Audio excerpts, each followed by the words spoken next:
سلامونه وخت مو په خیر یو ځل بیا ښه راغلاست زما یوټیوب چینل ته دا زموږ او ستاسو چې کوم دی د پایتون دریم درس دی او په دې درس کې به موږ او تاسو په اسکیپ سیکونس کریکټرز باندې کار کوو نو راځو لومړی خو په دې ځان پوه کوو چې اسکیپ سیکونس کریکټرز خپله څه شی دی ګورئ to insert characters that cannot be directly used in a string کچېرې تاسو غواړئ چې هغه کریکټرز چې کوم موږ او تاسو نشو کولی چې ډایرکټلی په یو سټرینګ کې دننه موږ او تاسو استعمال کړو نو دې لپاره موږ او تاسو څه څخه استفاده کوو د اسکیپ سیکونس کریکټرونه استفاده کوو And escape sequence character is used is a backslash دا خپل څه دی یو backslash علامه دی followed by the character you want to insert او هغه دینه به وروسته تاسو هغه کریکټر لیکئ کوم چې تاسو غواړئ چې څه شي insert شي فرض مثال که چیرې زه غواړم یو نوی لاین واخلم یو نوی لاین واخلم د خپل ټکسټ نه وروسته نو دې لپاره موږ تاسو کولی شو د backslash n نه استفاده کوو وکړو صحیح ده چې دا خپل څه دی یو escape sequence character دی this will give us a new line دی به موږ تاسو ته یو نوی لاین څه کې راکړي فرض کړئ که چیرې زه راځم او دلته یو پرنټ اخلم او پرنټ کې زه دننه ورته دلته لیکم چې ماته د څه شی پرنټ شي دلته د ماته پرنټ شي فدا محمد خاکسار هغې نه وروسته زه بیا غواړم چې دې نه وروسته د بل ټکسټ هم راشي فرض کړئ عثمان خاکسار او زه دی سیف کوم کله چې زه راځم دی دلته ایکزیکیوټ کوم ټرمینل کې وګورئ فدا محمد خاکسار هغې نه وروسته عثمان دواړه په یو لاین کې راغلي زه غواړم د دې لپاره یو بل جدا لاین واخلم یعنې د فدا محمد خاکسار د اینډ نه وروسته باید یو بل لاین راشي او هلته د عثمان خاکسار ولیکل شي نو دې لپاره تاسو بیا کولی شئ د اسکیپ سیکونس کریکټر نه څه وکړئ استفاده وکړئ لومړی به خپل بیکسلاش اچوئ هغې نه وروسته به ورته ان لیکئ سیف کول نه وروسته کله چې تاسو اگین دوباره ایکزیکیوټ کوئ نو ګورئ فدا محمد به جدا لاین کې راغلی اوسي او عثمان خاکسار به جدا لاین کې راغلی اوسي یا هم ته کولی شي دې نه وروسته که چیرې کومه بله لیکنه کوې هغې نه وروسته هم بیکسلاش ان واچوه او دلته زه ورته فرض کې لیکم محمد خاکسار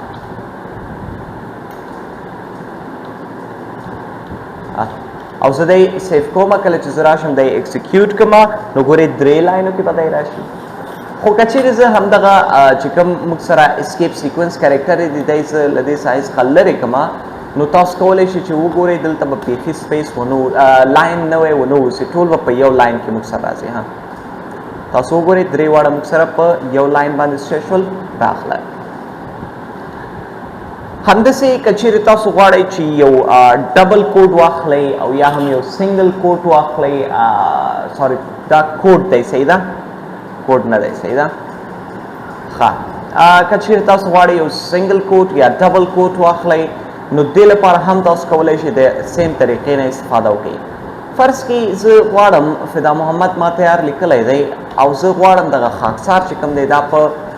ډبل کوډ یا سنګل کوډ کې څه کومه راوړم خو که چیرې تاسو پام وکئ دلته موږ سره چې کوم دی الریډي چې کوم سټرینګ موږ او تاسو لیکو دا باید موږ او تاسو یا په سنګل کوډ یا په ډبل کوډ دا موضوع مې شاید تاسو ته ویلی هم ونه اوسي تاسو کولی شئ که چیرې یو سټرینګ غواړئ واخلئ نو هم یې کولی شئ په سنګل کوډ کې دننه واخلئ او هم یې کولی شئ په ډبل کوډ کې واخلئ سنګل کوډ کې هم همدغه سیم ریزلټ ورکوي او که چیرې همدغه کار تاسو غواړئ چې د ډبل کوډ لارې وکړئ هغه هم کولی شئ همدلته راشئ دغه سنګل کوډ چې کوم دی دی پاک کړئ ډبل کوډ کې همدغه خپله لیکنه وکړئ ورته فدا محمد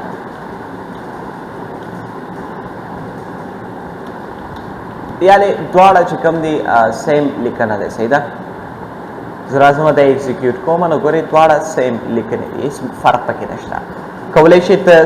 دې نه هم استفاده وکړئ سنګل کوډ نه او کولی شئ د ډبل کوډ نه هم استفاده وکړئ اوس د دوی چې کوم چینجز دي یا د دوی چې کوم استعمال ځایونه دي ولې موږ او تاسو سنګل کوډ استعمال کوو ولې ډبل کوډ استعمال کوو اکثره وخت ضرورت څه داسې وي فرض کړئ زه غواړم دلته یو پرنټ سټیټمنټ واچوم پرنټ صحیح شو او دې نه وروسته زه خپل پرنټینګ غواړم دلته ترسره کړم خو زه په دې سټرینګ کې دننه د ډبل کوټس نه استفاده کوم. نو لومړنۍ لاره خو دا ده چې ته راشه د باندني چې کوم کوټس دي دا ډبل کوټس کې واخله، سنګل کوټس کې واخله او دننه اوس فدا محمد او زه غواړم خاکسار په ډبل کوټس کې، نو اوس د ډبل کوټس واچو، هیڅ مشکل نه درکوي تا ته. دی سیف کا، راشه ایکزیکیوټ کا، فدا محمد خاکسار به تاسو سره څه شوی اوسي، راغلی اوسي. خو که چیرې یو کس راځي او داسې کار کوي چې هغه دلته دننه چې کوم دی د دې سټارټینګ کې هم د ډبل کوټس نه استفاده کوي، فرض کې دلته یې ولیکه فدا محمد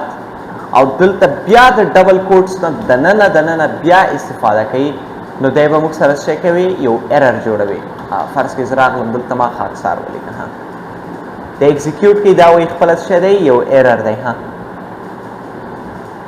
invalid syntax. This is intended to be a part of the string. صحیح ده. نو دی موږ سره خپله څه دی، یو ایرر دی چې ته کله په یو سټرنګ کې دننه یا په یو ډبل کوټ کې دننه بل ډبل کوټ اخلې. نو لاره یې څه شی و، طریقه یې څه شی و چې ته به راځې د باندې به څه شی استعمالوې، سنګل کوټ استعمالوې. د باندې به ته سنګل کوټ استعمالوې او دننه که چیرې غواړې ډبل کوټ استعمال کړې، ډبل کوټ استعمال کړه. اوس راشه ایکزیکیوټ یې کړه، هیڅ مشکل به هم نه درکوي. بله لاره، بل خبره څه داسې دی، زه غواړم دا دننه چې کوم هغه دی دا په سنګل کوټس کې واخلم، په ډبل کوټس کې نه، او دلته باندې هم ما سنګل کوټس اخیستې. دا هم موږ او تاسو سره څه دی، یو ایرر دی. که چیرې تاسو غواړئ چې دننه سنګل کوټس واخلئ، نو د باندې به تاسو د دې لپاره څه کوئ، ډبل کوټس اخلئ. صحیح ده. د دې لپاره به ته راځئ اوس د باندې چې کوم هغه دی دی به ورته ډبل کوټس کې دی ډبل کوټس کړه ورته، او زه راځم دی بیا ایکزیکیوټ کوم. نو ګورئ موږ سره دی ډبل کوټس کې سنګل کوټس کې صحیح راغی، هېڅ ایرر هم موږ او تاسو ته رانه کړ. اوس یو کس دی غواړي په ډبل کوټس کې دننه ډبل کوټس واخلي، نو د دې لپاره د دې موضوع لپاره موږ او تاسو بیا د اسکیپ سیکوینس کریکټرز نه استفاده کوو. د دې استعمال هم دې لپاره دی کوم کریکټرز چې کوم ډایرکټلی موږ او تاسو نشو استعمالولی په یو سټرنګ کې، هغه د اسکیپ سیکوینس کریکټر په واسطه استعمالوو. نو دې لپاره ته راشه لومړی بیک سلیش واچوه او هغې نه وروسته د بیا څه شی وکړه، خپل دغه ډبل کوټ واچوه، هیڅ مشکل به هم دی تا ته نه درکوي. نو لومړی بیک سلیش دې واچوه، هغې نه وروسته ډبل کوټ واچوه، یو طرف کې راغی، بیا دې بیک سلیش واچوه او هغې نه وروسته دې بیا ډبل کوټ واچوه، او اوس دی سیف ګوره ډبل کوټس موږ اچولي او دی ایکزیکیوټ کوي در سره. هیڅ مشکل هم نه دی راکړی موږ ته. یا هم تاسو غواړئ همدلته د څه څخه استفاده وکړئ، د سنګل کوټس نه، نو راشئ سنګل کوټس نه استفاده وکړئ. دا ډبل کوټس پاکئ در سره، سنګل کوټس دا ایکزیکیوټ کوي در سره، سنګل کوټس کې دی موږ سره څه شو راغلل. بله موضوع دا دی که چیرې تا باندې سنګل کوټس هم ورکړی اوسي، د باندې د هم سنګل کوټس ورکړی اوسي او دننه د هم دلته ورته سنګل کوټس اخیستی اوسي، بیا هم هیڅ مشکل تا سره دی نه درکوي. زه راځم دغه ساحې کې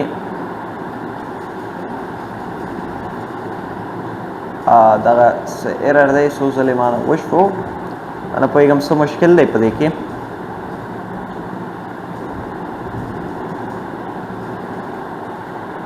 زه به یو ځل خیر بیس کوډ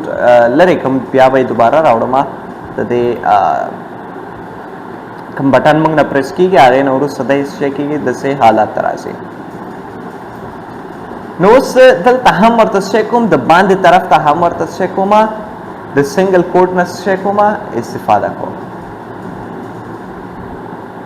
دلته کې هم سنګل کوډ او دننه هم سنګل کوډ، او ته راشه دی ایکزیکیوټ که در سره، هیڅ مشکل هیڅ ایرر به هم نه درکوي دی. نو دا و طریقه د څه شي د اسکیپ سیکوینس کریکټرز چې څنګه موږ او تاسو کولی شو د سنګل کوډس او څنګه کولی شو د ډبل کوډس نه استفاده وکړو. بله موضوع موږ سره د پرنټ سټیټمنټ دی. مخکې له دې چې موږ او تاسو په پرنټ سټیټمنټ باندې کار وکړو، دا خبره په یاد وساتئ چې موږ او تاسو کولی شو چې په یو پایتان فایل کې لومړی خبره خو دا دی چې کولی شو لومړی یو نمبر هم ولیکو. فرض کې زه لیکم دلته 600 او د دې 600 لیکلو نه وروسته زه کولی شم چې څه وکړم، زه راځم دی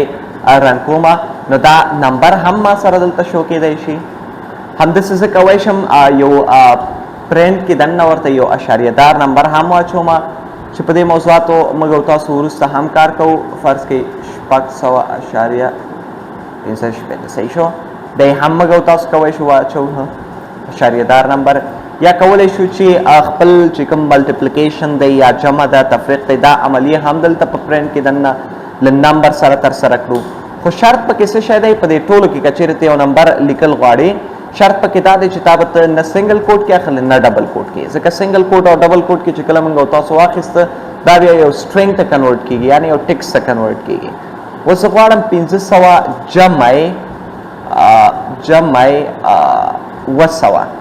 د دې ریزلټ خو obvious دی 1200. زه راځم دی سیف کوم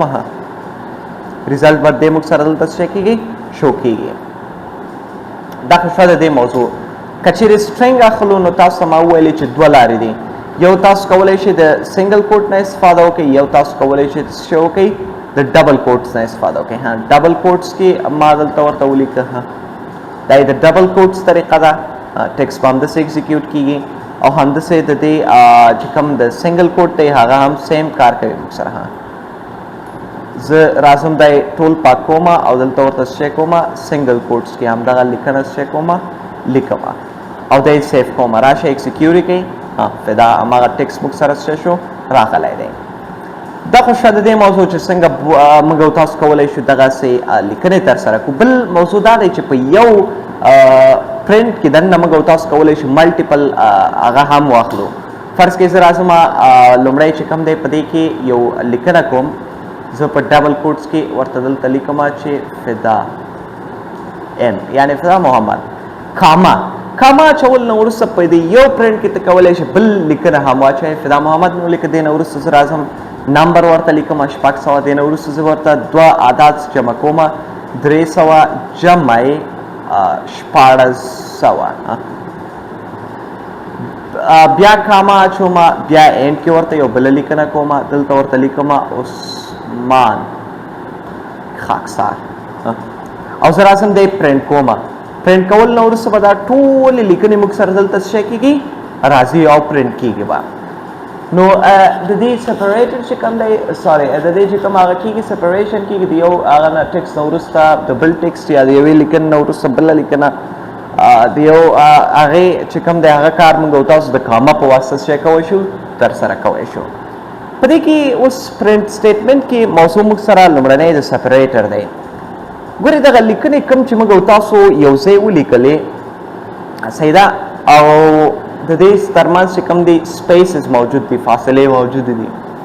زه غواړم دغه سپیس په ځای د دلته دوی سره څه شي یو بل سپریټر راشي یا ډیش علامه راشي یا بیک سلیش راشي، هر یو چې ستاسو خوښه اوسي. نو دې لپاره به ته اینډ کې بیا یو کام اچوې او دلته به د اس ای پي نه یا سپریټر نه استفاده کوئ. ډبل کوټس کې دننه ورته ولیکه څه شی دی په کار. زه ورته یم دوی هغه چې دی سپریشن د ډیش علامې په ذریعه کوه. اوس به دوی سپریشن چې کوم دی د ډیش علامې سره کېږي. دی بیا پرنټ کې ډیش علامه په منځ کې د هر یو شی چې موږ سره دلته راغی، دلته هم ډیش علامه. یا ته کولی شئ د ډیش په ځای بیک سلیش نه استفاده وکړئ. بیک سلیش علامه دې راشي موږ سره. هلته بیک سلیش ځکه موږ او تاسو سره ایرر جوړوي چې بیک سلیش موږ او تاسو اسکیپ سیکوینس کریکټرز کې استفاده کوو او دې نه وروسته ګورئ دا عدد راغی نو ځکه موږ سره ایرر راکوي. نو دې لپاره موږ او تاسو نشو کولی چې د بیک سلیش نه څه وکړو استفاده وکړو. بل نور عددونه نه استفاده کولی شئ. زه ورته کالا نه اچوم. نو نور سپریټرز یې کولی شئ تاسو ترې نه استفاده وکړئ چې کوم یو ستاسو خوښ اوسي. زه ورته یم هر یو جدا کړه د دغه پلس علامې په واسطه یې څه شی کړه سره یو ځای سپریشن وکړه. نو دا شوه موږ سره موضوع د څه شي د سپریشن. دې نه وروسته موږ سره بله موضوع د اینډ دی. ګورئ this is used to print something at the end. اینډ موږ او تاسو دې لپاره استعمال وکړلی چې موږ او تاسو غواړو چې په اینډ کې یا په آخره ساحه کې څه وکړو یو څیز پرنټ کړو. نو دې لپاره موږ او تاسو کولی شو د اینډ نه استفاده وکړو. فرض کې زه غواړم د همدوی په اینډ کې دا سپریشن چې کوم دی بیرته ورته د ډیش علامې په ذریعه اچوم صحیح شو او دی سیف کوم او دی ټول زه ډیلیټ کوم. دې نه وروسته زه یو بله کامه اچوم او غواړم د دوی په اینډ کې یعنې تر ټولو پای ساحه کې زه غواړم یو څیز اډ کړم نو اینډ ورته ولیکه او دلته دې ورته لیکنه هغه کړه زه ورته یم اینډ کې ولیکه سراج او دی زه سیف کوم اوس ایکزیکیوشن نه وروسته ګورئ تاسو لیکنه وګورئ فدا ام اخره کې اینډ کې موږ سره څه راغلی دی سراج راغلی خو په دې کې فایده دا دی که چیرې تاسو اینډ ورته ولیکه نو دې کې به دا سپریشن څه شی کېږي سپریټر چې کوم موږ تاسو استفاده کړی دی به نه راځي خو که چیرې موږ ډایرکټ ټیکسټ لیکلو نو هغې کې به دا سپریټر هم راتلو نو دا موږ سره موضوع د اسکیپ سیکونس کریکټرز چې په پایتان کې یو له مهم موضوعاتو څخه دی انشاءالله نوی درس به هم ډېر ژر زما یوټیوب چینل ته اپلوډ شي سمه ده بل له تاسو څخه مې یو غوښتنه ده زما یوټیوب چینل له خپلو ملګرو سره هم شریک کړئ تر څو زما یوټیوب چینل هم پرمختګ وکړي او زموږ نور هېوادوال هم له دې درسونو څخه برخمن شي پایتان سیریز انشاءالله دې نه وروسته په همدغه یوې میاشت کې به زه انشاءالله د پایتان چې کوم سیریز دی دا به پر مخ وړم دا د سیسس سیریز چې کوم دی دا به لږ وځنډول شي پایتان سیریز به پر مخ روان اوسي صحیح ده کله چې بیا پایتان ختم شو بیرته د سیسس سیریز موږ تاسو شروع کوو نو تر بیا د خدای په امان ښه وخت